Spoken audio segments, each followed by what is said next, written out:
ॐ ज्ञानतिमिरान्धस्य ज्ञानञ्जनशलाकया चक्षुरुन्मीलितं येन तस्मै श्रीगुरुवे नमः। नमो विष्णुपादाय कृष्णप्रेष्ठाय भूतले श्रीमते भक्तिवेदान्तस्वामिनिति नामिने। नमस्ते सारस्वती देवे गौरवाणी प्रचारिणे निर्विशेष शून्यवादी पाश्चात्यदेशतारिणे नित्यानंद नमस्तुभ्यं प्रेमानंद प्रदायिने कलौ कल्मषनाशाय जानवापतये नमः। नमो महावदन्याय कृष्ण प्रेम प्रदायते कृष्णाय कृष्ण चैतन्य नामने गौरतुसे नमः। रामाय रामभद्राय रामचंद्राय वेदसे रघुनाथाय नाथाय सीताय पतये नमः। जय श्री कृष्णा चैतन्य प्रभु नित्यानंद श्री अद्वैत गदाधर श्रीवासादि गौर भक्त वृंद। हरे कृष्णा कृष्णा कृष्णा हरे हरे हरे राम राम राम हरे हरे।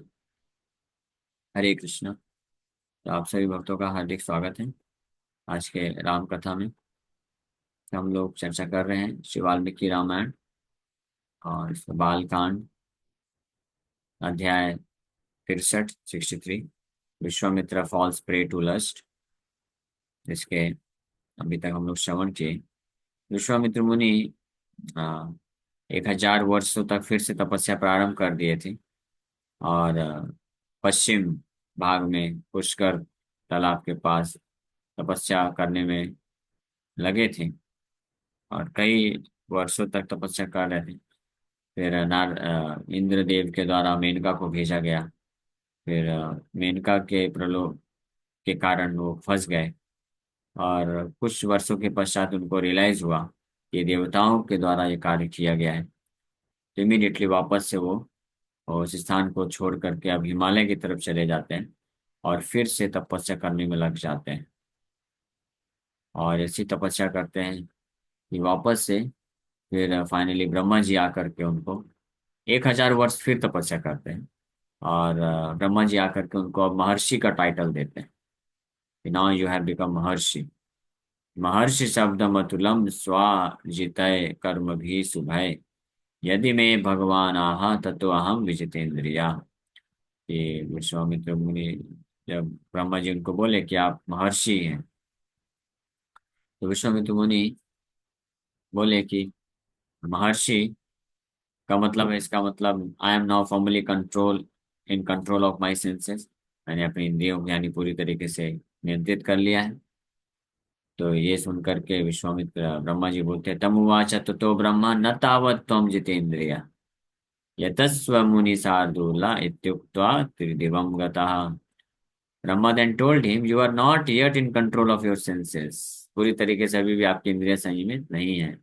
अभी और इंडेवर करिए और प्रयास करिए और तपस्या करिए। ये बोल करके ब्रह्मा जी निकल गए स्वर्ग की तरफ। तो ये सुन करके फिर वापस से विश्वामित्र मुनि चालू हो जाएंगे तपस्या करना। इंद्रिय संयम क्या होता है इसके बारे में श्रीला रामानुजाचार्य भगवद गीता के दूसरे अध्याय के 55 से 58 नंबर श्लोकों का के ऊपर व्याख्या करते हुए 4 स्टेजेस बताते हैं। 4 stages of self control. First stage 1 of self control। When a person at this stage sees a worldly desirable sense object, he recognizes it as a desirable object and is impulsively attracted to it. So he turns his eyes away from that object to prevent himself from enjoying it. This is the stage of endeavor. Yatmana. This is the stage of sense control. The spiritualist mind is not yet under control and his propensity to enjoy through his senses and mind persists. तो self control का जो पहला stage है, beginning, पहली शुरुआत होती है, कहाँ से बोला जाएगा कि व्यक्ति सेल्फ कंट्रोल कर सकता है, मतलब सेल्फ कंट्रोल है। पहले स्टेज में जब कोई व्यक्ति इस संसार की किसी भौतिक वस्तु को देखता है जिसको प्राप्त करने की उसके हृदय में इच्छा है, तो जैसे ही वो देखता है तो वो तीव्रता से उसके प्रति आकर्षित हो जाता है। लेकिन वो अपने चेतना अपने आंखों को वहां से तुरंत हटा देता है, ये जानते हुए कि अगर मैं उस वस्तु की तरफ जाऊंगा तो फिर मैं अपने आप को बचा नहीं पाऊंगा इसको एंजॉय करने से। हाँ, इसलिए वो इमिडिएटली वो रास्ता ही चेंज कर देता है।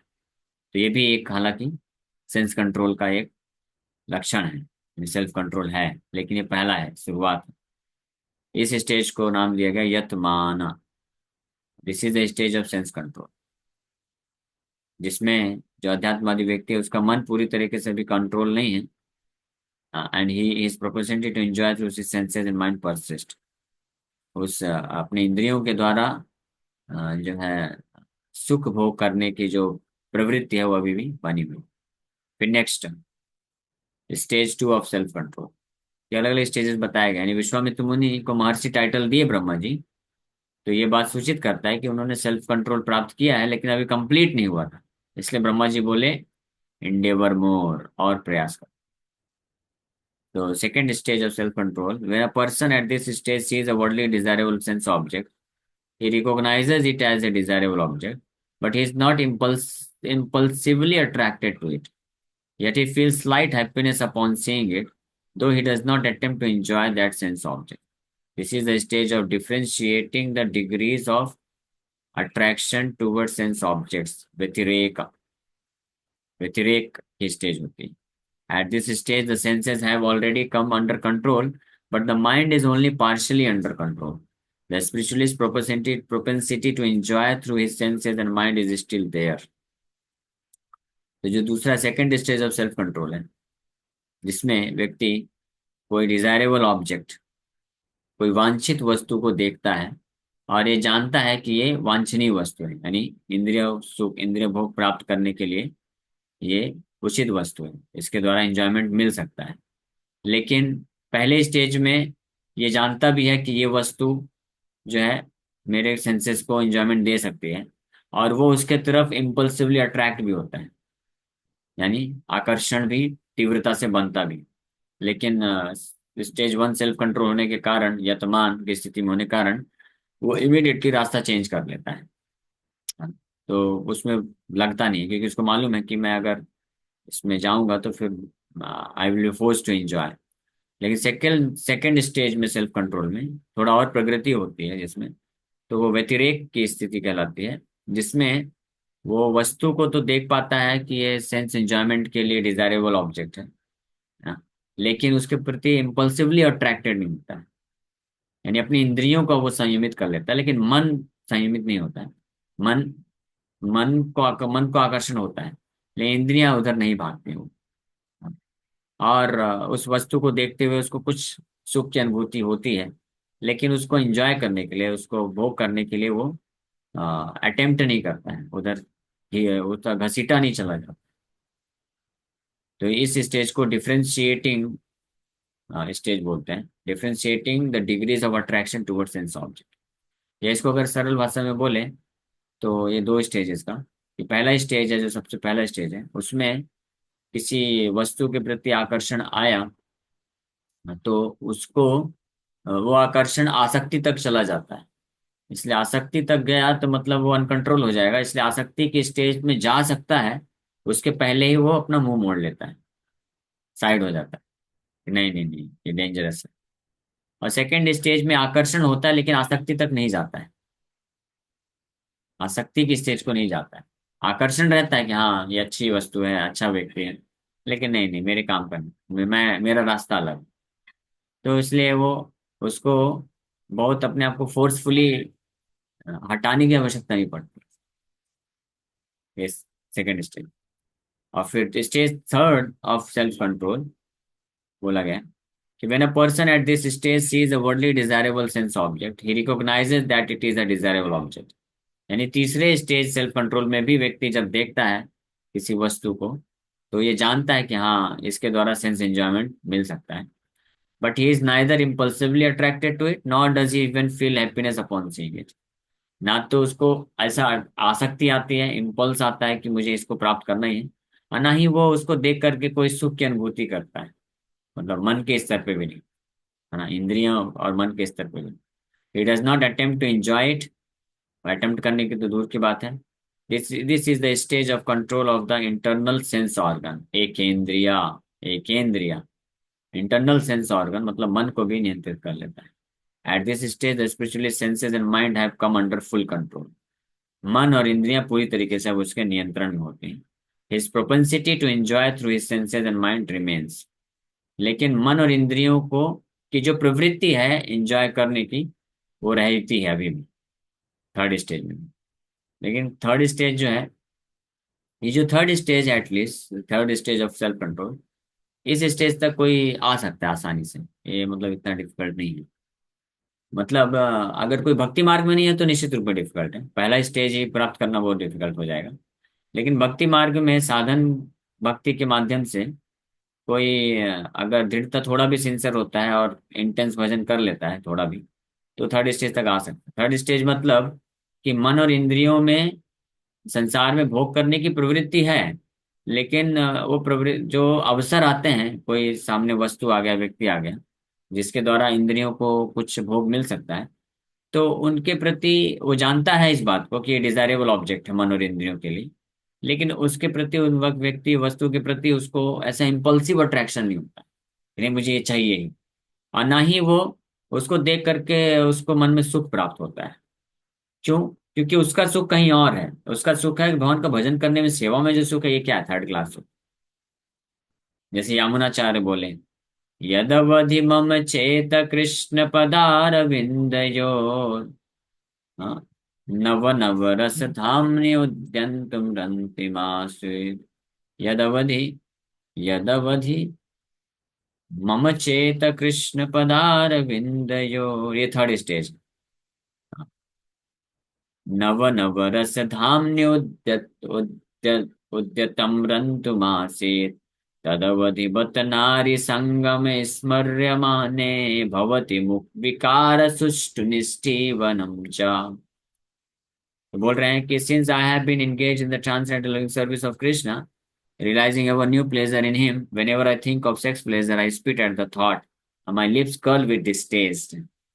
यानी इस स्टेज में अगर कोई आ जाए तो यानी थर्ड स्टेज का वो उसने सेंस कंट्रोल प्राप्त कर लिया है। कि हालांकि यामुनाचार्य एक महान आचार्य हुए, रामानुजाचार्य के गुरु हुए, तो इनके मन में वो विचार आ रहा है।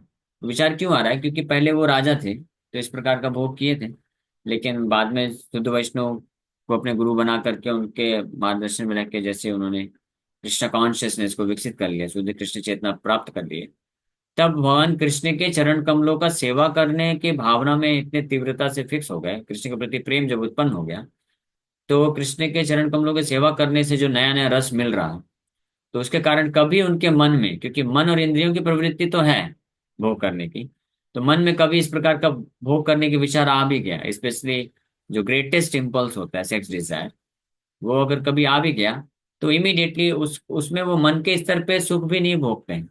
इमीडिएटली वह मन से ही निकाल देता है, ये थर्ड क्लास एंजॉयमेंट है, इसको छोड़ो। कितना अच्छा मैं कृष्ण का भजन कर रहा था, कृष्ण का सेवा कर रहा था, बस पता नहीं अचानक से कहाँ से आ गया, निकालो इसको, फेंको, गार्बेज, गार्बेज लगेगा। सेकेंड स्टेज में क्या होता है? जो सेकंड, ये थर्ड स्टेज है, ये हायर है। सेकंड स्टेज में क्या होता है कि अपनी इंद्रियों को तो संयमित करके रखता है, वैसा दौड़ के जाएगा नहीं कि जाके भोग करे, लेकिन मन में कभी आता है तो उसको लगता है कि हाँ इसमें कुछ प्लेजर है, ऐसा उसको फील होता है कि इसमें सुख है। वो सेकंड स्टेज का सेंस कंट्रोल है। फर्स्ट स्टेज का भी सेंस कंट्रोल का मतलब कि उसके मन में तो आता ही है, और इंद्रियां भी जो है विचलित हो जाती हैं, देख करके आकर्षित हो जाती हैं। तो लेकिन सेल्फ कंट्रोल फर्स्ट स्टेज का है, बिगनिंग लेवल का भी, तो कम से कम अपने आप को बचा लेता है, वो साइड रास्ता चेंज कर देता है ना।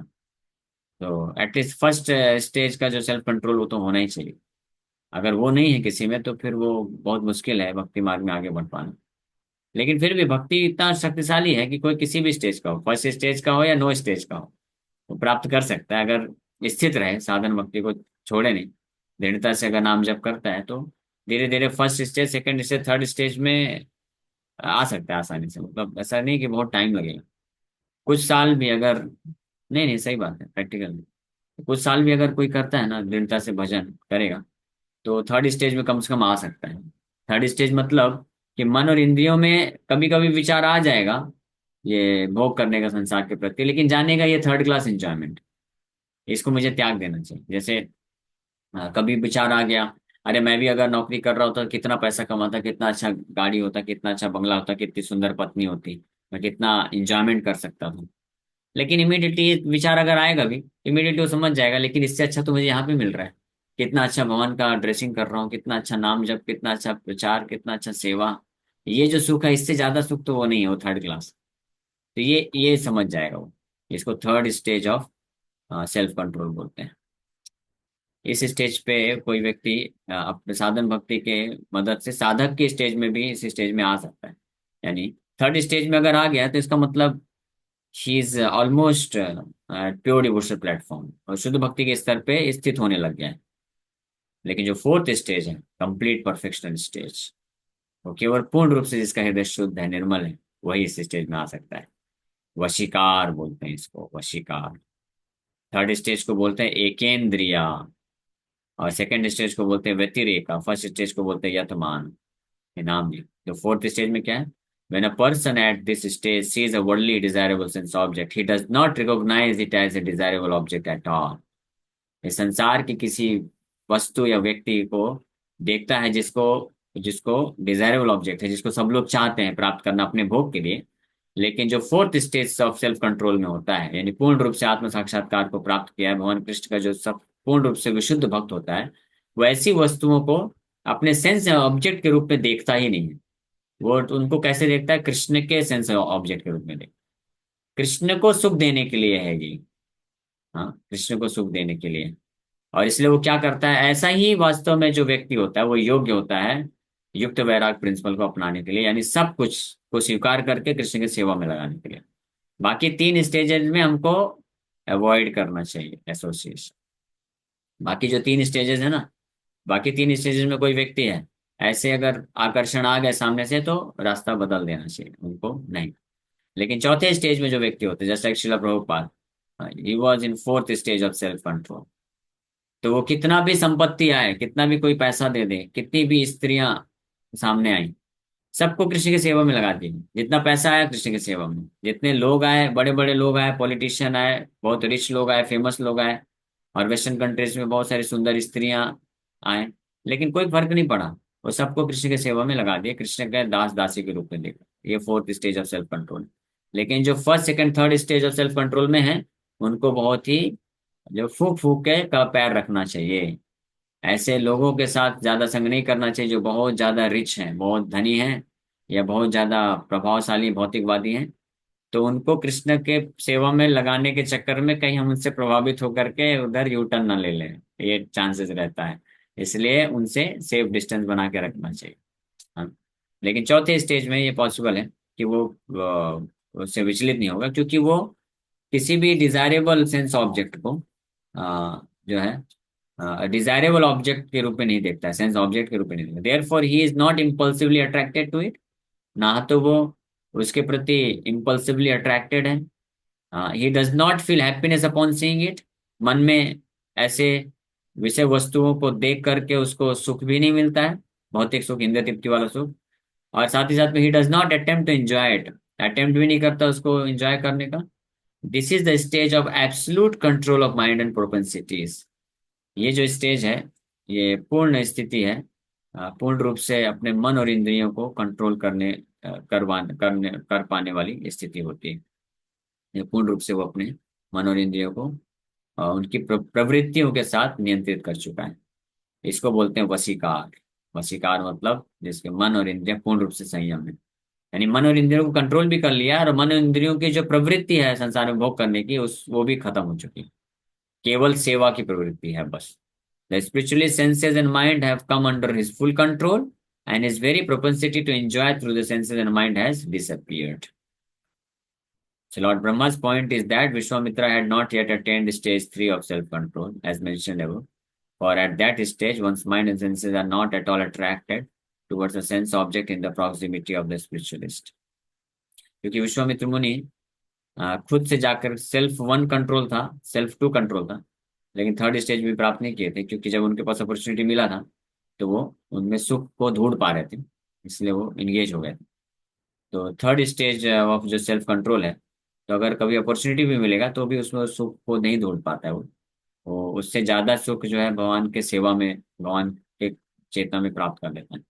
तो विश्वामित्र मुनि को और अभी तपस्या करने के लिए इंडिकेट करके ब्रह्मा जी कि आप और तपस्या करो, ताकि आप stage third of self control में पहुंच जाओ।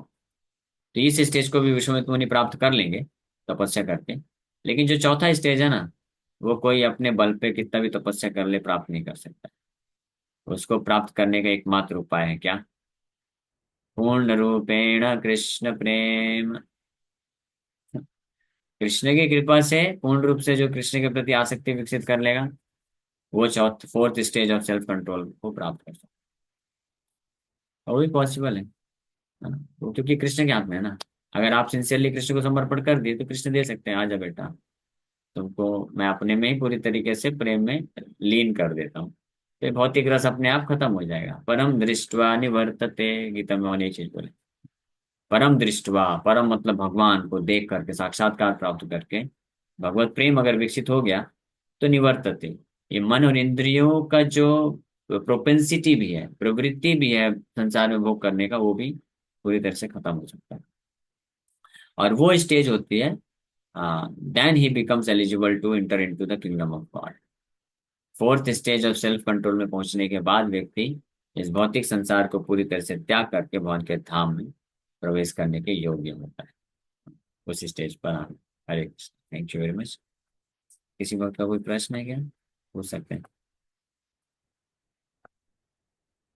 Yes, any question?